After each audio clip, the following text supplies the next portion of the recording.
بسم اللہ الرحمن الرحیم۔ شروع کرتا ہوں اللہ کے پاک نام سے جو بہت بڑا مہربان نہایت رحم والا ہے۔ دوستوں، بہنوں، بھائیوں، بزرگوں، السلام علیکم ورحمۃ اللہ وبرکاتہ۔ پیارے ناظرین، آپ کے روزمرہ کے اسلامی سلسلے کی ایک اور روشن قسط میں ہم آپ کو نور ہدایت میں خوش آمدید کہتے ہیں۔ اسلامی سوال اور جوابات کا یہ 10واں نمبر ہے۔ یہ وہ پروگرام ہے جہاں ہم مستند قرآنی آیات اور احادیث کے ذریعے اسلام کے بارے میں علم اور وضاحت حاصل کرتے ہیں۔ آج کا اہم سوال یہ ہے کہ حضرت ادریس علیہ السلام پر کتنے صحیفے نازل ہوئے تھے؟ حضرت ادریس علیہ السلام قرآن مجید میں مذکور سب سے قدیم اور سب سے معزز انبیاء میں سے ایک ہے۔ وہ حضرت آدم علیہ السلام اور حضرت شیش علیہ السلام کے بعد چند نسلیں زندہ رہے اور ان کی حکمت، صبر اور اللہ تعالیٰ کی عقیدت کے لیے پہچانے جاتے ہیں۔ پہلے صحیفوں میں اسے ہنوک کے نام سے بھی جانا جاتا ہے۔ اللہ تعالیٰ نے انہیں بے پناہ علم سے نوازا اور انہیں سب سے پہلے سکھانے، لکھنے اور الہی ہدایت پھیلانے والوں پہ شامل کیا۔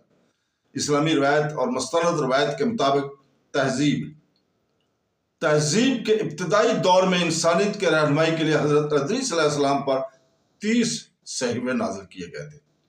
قرآن کریم نے 2 مقامات پر حضرت ادریس علیہ السلام کا تذکرہ کرتے ہوئے ان کی سچائی اور اللہ تعالیٰ کے حکم سے حاصل ہونے والے اعلیٰ مقام پر روشنی ڈالی ہے۔ سورہ مریم کی آیت نمبر 56 اور 57 میں اللہ تعالیٰ فرماتا ہے، جس کا ترجمہ ہے، اور کتاب میں ادریس کا ذکر کرو، وہ سچے اور نبی تھے اور ہم نے انہیں بلند مقام پر فیض کیا۔ یہ آیت اس بات کی تصدیق کرتی ہے کہ ادریس علیہ السلام ایک سچے نبی تھے۔ ان کے درجات کو اللہ تعالیٰ نے ان کی نیکی اور عقیدت کی وجہ سے بلند کیا۔ ان کا ایک اور حوالہ سورہ انبیاء کی آیت نمبر 85 میں آتا ہے، جہاں اللہ تعالیٰ فرماتا ہے، اور اسماعیل، ادریس اور ذوالکفیل کو یاد کرو، یہ سب صبر کرنے والوں میں سے تھے۔ یہ آیت ادریس علیہ السلام کو اللہ تعالیٰ کے صبر اور ثابت قدم بندوں میں سے ایک کے طور پر بیان کرتی ہے۔ اگرچہ قرآن پاک ادریس علیہ السلام پر نازل ہونے والے صحیفوں کی تعداد کی وضاحت نہیں کرتا، لیکن ان کی وضاحت مستند احادیث اور علمی کاموں سے ہوتی ہے۔ امام ابن کثیر کی مستند احمد اور البدایہ میں روایت ہے کہ رسول پاک صلی اللہ علیہ وسلم نے فرمایا کہ اللہ تعالیٰ نے 104 صحیفے نازل کیے، 50 شیش کو، 30 کو ادریس کو، 10 ابراہیم کو اور باقی 4 صحیفے تورات اور قرآن مجید تھے۔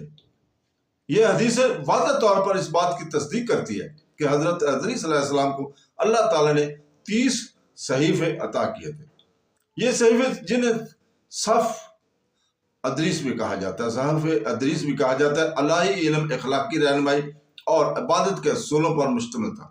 انہوں نے اس وقت کے لوگوں کو اللہ تعالیٰ کے اور ایک دوسرے کے تئیں اپنے فرائض کے بارے میں سکھانے کی خدمت کی۔ حضرت ادریس علیہ السلام کی قوم ایک ایسے دور میں رہتی تھی جب انسانیت ابھی منظم زندگی کی بنیادی باتیں سیکھ رہی تھی، اور ان کی تعلیمات نے انہیں ایمان، اخلاق اور سمجھ میں ترقی کرنے میں مدد کی۔ تفسیر ابن کثیر میں یہ بھی کہا ہے کہ حضرت ادریس علیہ السلام وہ پہلے شخص تھے جنہوں نے قلم سے لکھا۔ اللہ تعالیٰ نے اس سے تحریر، ریاضی، فلکیات اور وقت کی پیمائش کے علم سے نوازا۔ ان کی تحریروں انسانی تعلیم اور الہی وحی کے ابتدائی ریکارڈوں میں سے تھی۔ ان پر نازل ہونے والے صحیفوں میں سچائی، انصاف، صبر اور اللہ تعالیٰ کی یاد کے اسباق موجود تھے۔ ان کے ذریعے حضرت ادریس علیہ السلام نے اپنی قوم کو نیک زندگی گزارنے اور اپنے خالق کی عظمت کو سمجھنے کی ہدایت کی تھی۔ اور انسانی تاریخ میں آسمانی صحیفوں کی اہمیت پر پورے قرآن پاک میں زور دیا گیا۔ سورہ العلا کی آیت نمبر 18 اور 19 میں اللہ تعالیٰ فرماتا ہے، جس کا ترجمہ ہے، بے شک یہ سابقہ صحیفوں یعنی ابراہیم اور موسیٰ کے صحیفوں میں ہے۔ یہ آیت ہمیں یاد دلاتی ہے کہ آسمانی کتابوں کا نزول بنی نوع انسان کے آغاز سے ہی ایک مسلسل عمل رہا ہے۔ جس طرح ابراہیم علیہ السلام اور موسیٰ علیہ السلام کو صحیفے ملے، اسی طرح حضرت ادریس علیہ السلام کو بھی ابتدائی دور انسانیت میں ملے۔ حضرت ادریس علیہ السلام اپنی گہری سوچ اور مسلسل عبادت کے لیے بہت مشہور تھے۔ اللہ تعالیٰ نے ان کے ایمان، استقامت کے صلے میں انہیں بلند مقام پر فیض کیا۔ امام القرطبی اور امام الطبری کے مطابق یہ بلندی ان کے روحانی درجے یا آسمانوں میں بلند مقام پر لے جانے کے اعزاز کے طرف اشارہ کر سکتے ہیں۔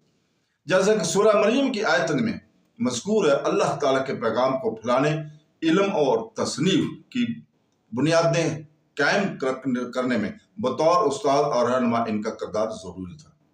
حضرت ادریس علیہ السلام پر جو 30 صحیفے نازل ہوئے وہ تورات یا قرآن جیسی لمبی کتابیں نہیں تھیں، بلکہ اخلاقی اصولوں اور آسمانی حکمت پر مشتمل مختصر وحی تھیں۔